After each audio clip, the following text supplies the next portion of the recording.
Break के बाद आप सभी दर्शकों का अन्नदाता में स्वागत है। चलिए अब रुक करते हैं अगली कड़ी की ओर।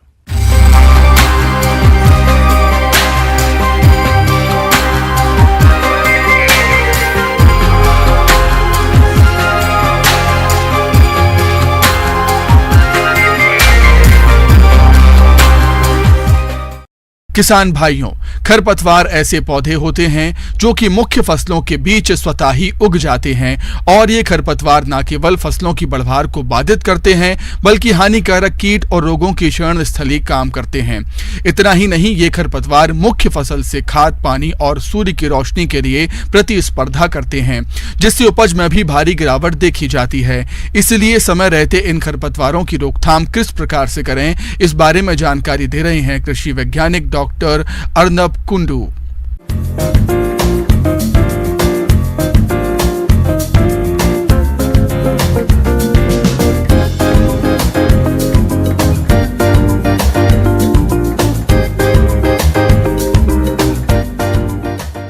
को बता दूं, जो है खरपतवार जो है मेनली 3 किस्म का होता है। एक है बड़े पत्ते वाला, एक है जो छोटे पत्ते वाला जो घास श्रेणी में आता है, और दूसरा है छोटे पत्ते वाला जो सेज श्रेणी में आता है। ठीक है, इनमें से अगर हम लोग समेकित खरपतवार नियंत्रण का बात करें तो जैसे मैं धान का उदाहरण देता हूँ। धान का जो है हम लोग जो अगर कोई भी पौधा लीजिए तो मेन जो क्रिटिकल टाइम के बारे में वैज्ञानिक बात करते हैं। क्रिटिकल टाइम मतलब उस स्थिति में पौधे का विकास बहुत इम्पॉर्टेंट होता है, और अगर उस स्थिति में कोई भी खरपतवार हो या कीड़ा का अगर प्रकोप देखा जाए, वैज्ञानिक अपना रिसर्च करके देखे है कि खरपतवार अगर कंट्रोल ना किया जाए तो जो है फसल का जो उपज है वो 60 से 70% भी घट सकता है।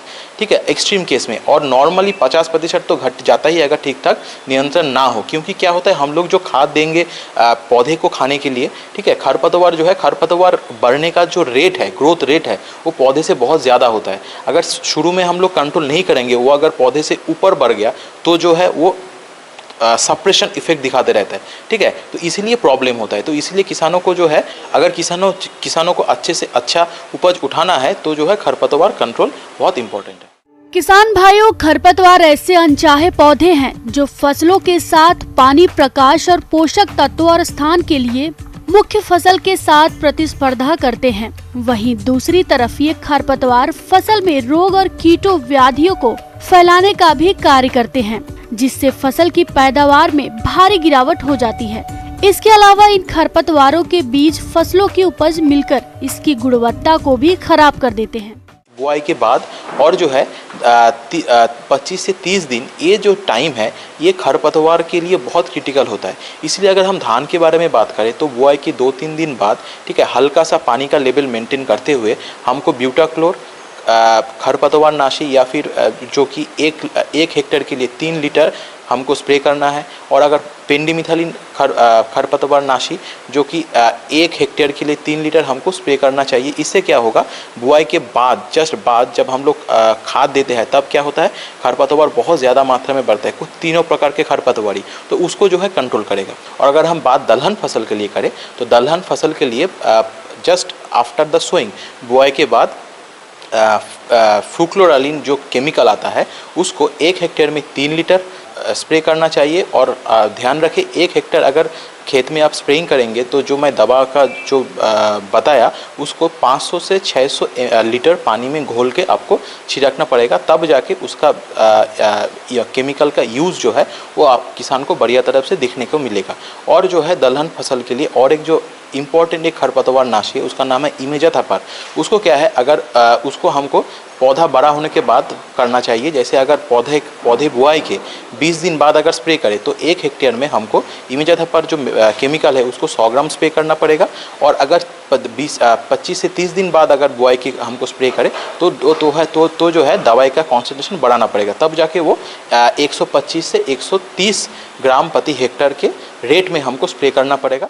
इधर खरपतवार के नियंत्रण हेतु रासायनिक दवाओं का प्रयोग काफी बढ़ा है, जिसके कारण भूमि और वातावरण में प्रदूषण खतरा बढ़ने के साथ साथ कुछ खरपतवारों में इन शाकनाशी रसायनों के प्रति सहनशीलता भी बढ़ी है। इसलिए ऐसी परिस्थिति में खरपतवारों के नियंत्रण के लिए समेकित खरपतवार प्रबंधन प्रणाली को अपनाया जाना अति आवश्यक है। गर्मियों में खेतों की गहरी जुताई करें, समुचित फसल चक्र अपनाएं और खरपतवार रहित प्रमाणित बीजों का प्रयोग करें। वही बुआई हमेशा लाइनों में करना उचित रहता है। पौधों से पौधों की दूरी और लाइन से लाइन की दूरी उचित रखें, जिससे निकाई गुड़ाई करने में आसानी रहती है। वही उगे हुए खरपतवारों को नष्ट करने के लिए निकाई गुड़ाई करते रहें।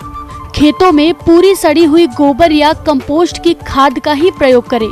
हरी खाद का प्रयोग करने से खरपतवार कम उगते हैं। हैंड वीडिंग, ठीक है, हाथ से अगर मैनुअली वीडिंग का अगर प्रावधान है तो हाथ उस तरफ जाए, और अगर लेबर का कमी अगर महसूस हो, नहीं मिल रहा हो, तो जाके जो है केमिकल यूज़ की तरफ बढ़े। और एक चीज़, अभी जो है हम लोग टिकाऊ खेती के बारे में बात करते हैं, संरक्षण खेती के बारे में बात करें, उसमें एक मेन कंपोनेंट है क्रॉप रोटेशन, मतलब जो फसल चक्र का परिवर्तन। तो किसानों को मैं यही बोलूँगा कि जो है अगर एक साल अगर कोई फसल करे तो दूसरे साल दूसरा कोई किस्म का फसल करे। मान लीजिए इस बार अगर खरीफ के धान करे तो अगले बार जो है उसको रोटेशन करके दूसरा कोई दलहन या तिलहन का अगर फसल खेती करेंगे तो जो है वीड फ्लोरा, वीड अगर टाइम के हिसाब से हम लोग तोड़े उसको, तो कुछ वीड होता है जो पूरा साल आपको दिखने को मिलेगा, जैसे हो गया दूब। कुछ होता है क्रॉप स्पेसिफिक, मान लीजिए धान में जो आता है कुछ घास टाइप का।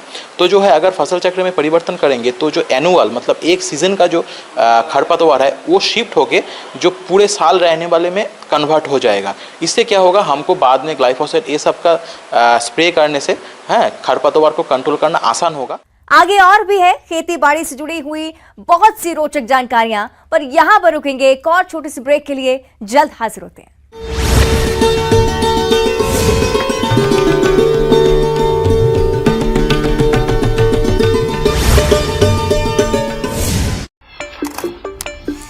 प्रदेश सरकार पर निशाना, कहा छात्रों का नाराज होना स्वाभाविक, छात्रों के साथ न्याय करे सरकार।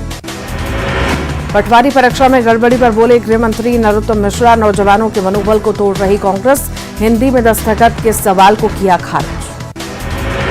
राजधानी में सेन समाज की बैठक, चुनाव में सेन समाज के लोगों को टिकट देने की मांग, बीजेपी कांग्रेस दोनों से की मांग, मांगों को लेकर सीएम को सौंपेंगे ज्ञापन।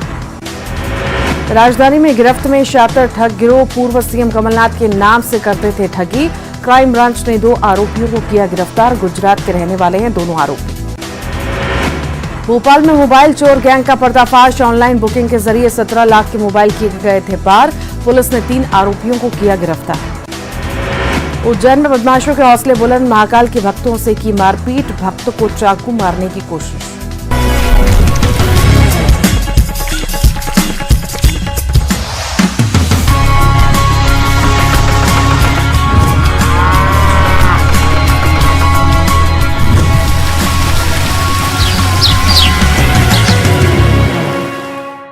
ब्रेक के बाद एक बार फिर से आप सभी दर्शकों का अन्नदाता कार्यक्रम में स्वागत है। बढ़ते हैं अगली प्रस्तुति की ओर।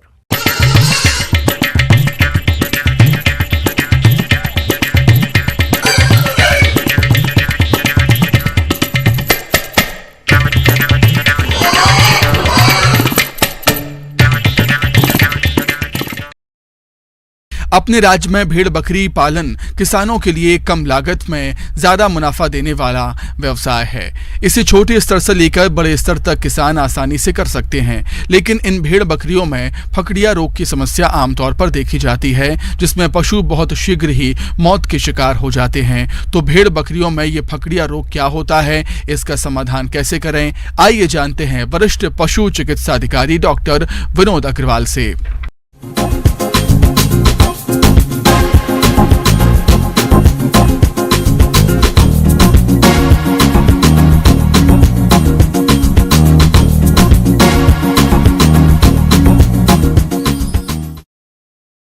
पशुपालक भाइयों राम राम। आज हम चर्चा करेंगे भेड़ बकरियों में होने वाले रोग की। किसान भाइयों, भेड़ बकरियों में फड़किया एक जीवाणु जनित बीमारी है जो क्लोस्ट्रीडियम परफेंसिस के कारण होती है। ये जीवाणु सामान्यतः पशुओं के आंत में रहता है। ज्यादा चराई करने से ये बीमारी हर उम्र की भेड़ बकरियों में हो सकती है। इस बीमारी में भेड़ बकरियों के इलाज का समय भी नहीं मिल पाता है, जिस कारण पशु शीघ्र ही मर जाते हैं और पशुपालकों को समझ में ही नहीं आ पाता कि ये कौन सी बीमारी है जिससे पशुपालकों को भारी नुकसान उठाना पड़ता है। ये रोग भेड़ बकरियों में ज़्यादा खाने पीने से होता है। जब फसल कटाई होती है उसके बाद में जो नई कोंपले खेतों में उगती है उनको खाने से पशुओं में सबसे ज़्यादा टॉक्सिन्स भेड़ों में पेट के अंदर हो जाता है, जिससे आफरा आता है और पशु कालग्रस्त हो जाता है। ये मुख्य रूप से पेट संबंधी बीमारी है। इसमें संक्रमण दर बहुत ज़्यादा है, मोर्टेलिटी भी ज़्यादा है, मृत्यु दर ज़्यादा है। भेड़ें शाम को पशुपालक घर पे लाता है और रात को मृत पाई जाती है और आफरा बहुत तीव्र गति से आता है। ये जो बीमारी है फड़किया जिसको बोलते हैं, इसमें चमड़ी फड़कने लग जाती है, बुखार आ जाता है और पशु जल्दी ही कालग्रस्त हो जाता है। किसान भाइयों, इस बीमारी में पशु अचानक सुस्त और कमजोर हो जाता है और पेट में दर्द के कारण पैर पटकने लगता है। इस बीमारी के कारण पशु का पेट भी फूल जाता है। इस तरह अगर आप इसका समय रहते इलाज नहीं करवाते हैं तो पशु की मृत्यु भी हो जाती है। इसलिए इस बीमारी से बचने के लिए आप पशुओं को अधिक प्रोटीन युक्त चारा कम मात्रा में खिलाएं। पशुओं को दिए जाने वाले दाने चारे में अचानक कोई परिवर्तन न करें और फसल कटाई के बाद पशुओं को अधिक समय के लिए खेतों में चरने नहीं देना चाहिए ताकि पशु अत्यधिक चारा नहीं खा पाए। इस बीमारी का उपाय सबसे बढ़िया है, सरकार द्वारा पशुपालन विभाग द्वारा नियमित रूप से इसका टीकाकरण किया जाता है। ये टीकाकरण साल में 2 बार, दिसंबर जनवरी में और जून जुलाई में विभाग द्वारा लगाया जाता है, जिसमें 2.5 ml की डोज पशुओं की चमड़ी के अंदर लगाई जाती है, जिससे न केवल बचाव होता है बल्कि भेड़ बकरियों के शरीर का भी विकास होता है। इस रोग से बचाव हेतु यही सबसे बढ़िया उपाय है। इसमें टीकाकरण नियमित रूप से करवाते रहना चाहिए। इसका बीमारी आने पर सबसे बढ़िया उपाय है कि देसी उपाय की अपन बात करें तो मीठा सोडा तेल के अंदर थोड़ा पेट में दे दे तो आफरा वगैरह ये शांत हो जाता है और पशुओं की मृत्यु से बचाया जा सकता है। दूसरा, इसका निकटतम पशु चिकित्सक से संपर्क करके इलाज भी किया जा सकता है समय रहते हैं। और ये बीमारी बहुत तीव्र गति से फैलती है, इसलिए अपने भेड़ों को, अपने बकरियों को नियमित रूप से इसका टीकाकरण करवाएं और इसका लाभ लें।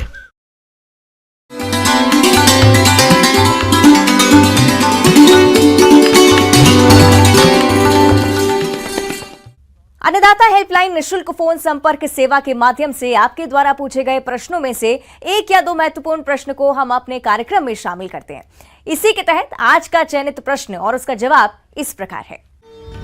अन्नदाता निशुल्क फोन संपर्क सेवा के माध्यम से पूछे गए प्रश्नों में से आज हमने जिस प्रश्न को कार्यक्रम में शामिल किया है उसे पूछा है ग्राम आंतरी, जिला सिंगरौली के कृषक सुमेर सिंह ने। ये सहजन की खेती के बारे में जानकारी चाहते हैं। तो सुमेर सिंह जी, आपकी जानकारी के लिए प्रस्तुत है कार्यक्रम का ये अंश। मैं आज आपको सहजन, जिसे आम भाषा में मुनगा भी कहा जाता है, कि खेती और उसके पोषण के बारे में कुछ सामान्य जानकारी और उसके उपयोग के तरीकों के बारे में बताऊंगा। यह एक बहु उपयोगी पोषण से भरा हुआ एक वृक्ष है। इसकी फली, पत्तियां, पुष्प और इसकी जड़ें पोषण से भरपूर हैं। इसमें प्रोटीन प्रचुर मात्रा में होता है। इसमें कैल्शियम, फास्फोरस और अन्य तत्व जैसे बीटा कैरोटीन और विभिन्न प्रकार के तत्व पाए जाते हैं, जिनसे शरीर में भिन्न भिन्न रोगों की रोकथाम होती है। प्रजातियों का जो चयन है वो बड़ा महत्वपूर्ण है। किसी भी फसल की उत्पादन में प्रजाति है उसका उपयोग अलग अलग प्रकार की उपयोगिता के हिसाब से किया जाता है। कि जैसे अगर हमें हाई डेंसिटी, मतलब जिसको कहते हैं सघन उत्पादन लेना है, तो PKM1 एक बहुत अच्छी प्रजाति है। दूरी के लिए लेने के लिए PKM2 और PKM3 बहुत उम्दा प्रजाति हैं। इसके अलावा ज्योति 1, ज्योति 2 नाम की 2 वैरायटियां हैं जिनका उपयोग बहुत अच्छे से किया जा सकता है। सहजन की खेती पत्तियों और फलियों के लिए की जाती है, जिसमें फलियों का प्रयोग सब्जी और बीज उत्पादन के लिए किया जाता है और इसकी पत्तियों को सुखाकर औषधियों में प्रयोग में लिया जाता है। सहजन की खेती की सबसे बड़ी बात यह है कि सूखे की स्थिति में कम से कम पानी में भी जिंदा रह सकता है और कम गुणवत्ता वाली मिट्टी में भी ये पौधा लग जाता है। सहजन की खेती करने के लिए दोमट मिट्टी सबसे अच्छी होती है। मुनगे की खेती करने के लिए अभी जो जून का समय चल रहा है, यह एक उपयुक्त समय है। इसके लिए मुनगा की खेती 2 प्रकार से की जा सकती है। एक खेत पर सीधे रोपाई करके, या फिर मुनगे के बीजों को छांव में छोटी छोटी पन्नियों में बीजों एक एक 2-2 बीज एक एक पॉलीथीन में, छोटी छोटी पॉलीथीन में रोप कर आप उसको छांव में विकसित कर सकते हैं। सहजन की खेती में अगर आप नर्सरी में उगाए पौधे का इस्तेमाल करना चाहते हैं तो 18 सेंटीमीटर की ऊंचाई और 12 सेंटीमीटर की चौड़ाई वाले पॉली बैग का इस्तेमाल करें। बैग के लिए मिट्टी का मिश्रण हल्का होना चाहिए। उदाहरण के तौर पर 3 भाग मिट्टी और 1 भाग बालू। प्रत्येक बैग में 1 से 2 सेंटीमीटर गहराई में 2 या 3 बीज को लगाएं। और फिर बरसात आने पर आप उनको गड्ढों के द्वारा खेत में रोप सकते हैं, या मेड़ पे रोप सकते हैं, या जहां आपके पास जमीन हो आप कम पौधे रोप सकते हैं, घर के उपयोग के हिसाब से रोप सकते हैं। 50 सेंटीमीटर गहरा और चौड़ा गड्ढा खोद लें और उस गड्ढे से मिट्टी को ढीले होने और जड़ को नमी ग्रहण करने में मदद मिलती है। सहजन या मोरिंगा के सघन उत्पादन के लिए एक पेड़ से दूसरे पेड़ के बीच की दूरी 3 मीटर हो और लाइन के बीच की दूरी भी 3 मीटर रखें। इसके बाद कंपोस्ट या खाद की मात्रा 5 किलो प्रति गड्ढा ऊपरी मिट्टी के साथ मिलाकर गड्ढे के अंदर और चारों तरफ डालें। ऐसा करने के बाद जो हमारे तैयार किए गए पौधे हैं, जिनकी ऊंचाई 1 से 1.5 फीट या उससे कम हो, उनको उचित दूरी पर, जैसे 1.5 बाई 1.5 या 2 बाई 2 मीटर की अंतर पर इनको रोपें। और बरसात के मौसम में अगर आप सिंचाई दे रहे हैं तब आप इन्हें सिंचाई दें, और अगर बरसात हो रही है तो इनके आसपास थाला ना बनाएं, इन पर मिट्टी चढ़ा के रखें, क्योंकि अगर बरसात के मौसम में जड़ों के आसपास इकट्ठा हुआ पानी तनों को छोटे छोटे पौधों के गलन कर देता है, इसलिए थाला ना बनाएं, या फिर जल निकासी की पर्याप्त मात्रा में व्यवस्था करके रखें। मोरिंगा और सहजन के पौधे को ज्यादा पानी की जरूरत नहीं होती, इसलिए पूरे तरह से सूखे मौसम में शुरुआत के पहले 2 महीने नियमित पानी दें और उसके बाद तभी पानी डालें जब इससे जरूरत हो। फसल सुरक्षा के लिए सबसे उपयुक्त है कि हम फसल में लगने वाले कीड़ों को जानें। वैसे तो सहजन के पौधे में विशेष कोई कीट या रोग का प्रभाव नहीं होता, लेकिन अगर जल भराव की स्थिति बनती है तो पौधा किसी भी स्थिति में तना गलन, जिसको हम रूट राट भी कहते हैं, हो जाता है। इससे बचाव के लिए हम जल निकास की उचित व्यवस्था करें, और अगर भराव की स्थिति बनती है तो रेडोमिल MZ 2 ग्राम प्रति लीटर पानी के हिसाब से ड्रेंचिंग करें। इसके अलावा कुछ कीट व्याधियां भी उसमें आती हैं, जिसके लिए हम नीम का तेल 5 ml प्रति लीटर के हिसाब से स्प्रे कर सकते हैं। मुनगे का पौधा 6 माह में फली देना शुरू कर देगा। पहले साल एक पौधे पर अगर अच्छी पैदावार हुई तो करीब 250 फलियां लगती हैं और इनकी लंबाई 2 फीट और वजन 100 ग्राम तक होता है, जिससे बहुत अच्छी क्वालिटी के बीज और अच्छी क्वालिटी के पत्ते प्राप्त होते हैं, क्योंकि इसके पत्ते भी बहुत पोषक होते हैं, और इसके पत्तियों को हमें जैसे हम चने की भाजी खाते हैं उस रूप से हम खा सकते हैं।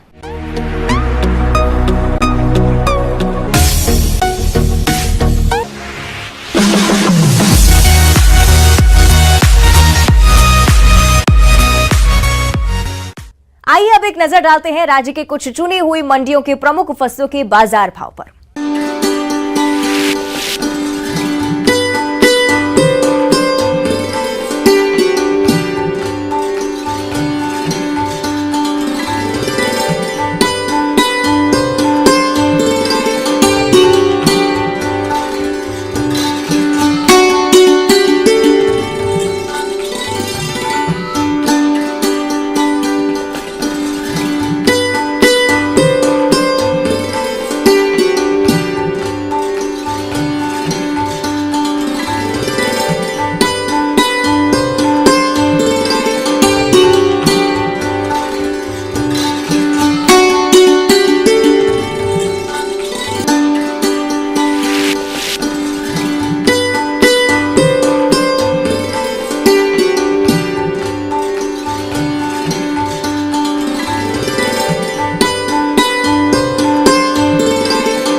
किसान भाइयों, अन्नदाता आपकी सेवा के लिए संकल्परत है।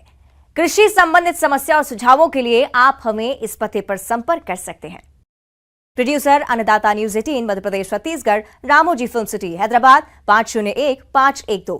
साथ ही आप हमें ईमेल भी कर सकते हैं। हमारा ईमेल है p18anadatamp@nw18.com। इसके अतिरिक्त आप हमें निःशुल्क हेल्पलाइन नंबर 1800-889-2163 पर सोमवार से शनिवार सुबह 10 बजे से शाम 4 बजे के बीच संपर्क कर सकते हैं। किसान भाइयों, अब समय हो रहा है आपसे विदा लेने का, तो हमारी अन्नदाता टीम को दीजिए इजाजत। कल फिर आपसे मुलाकात होगी कृषि संबंधित कुछ और महत्वपूर्ण जानकारियों के साथ। नमस्कार।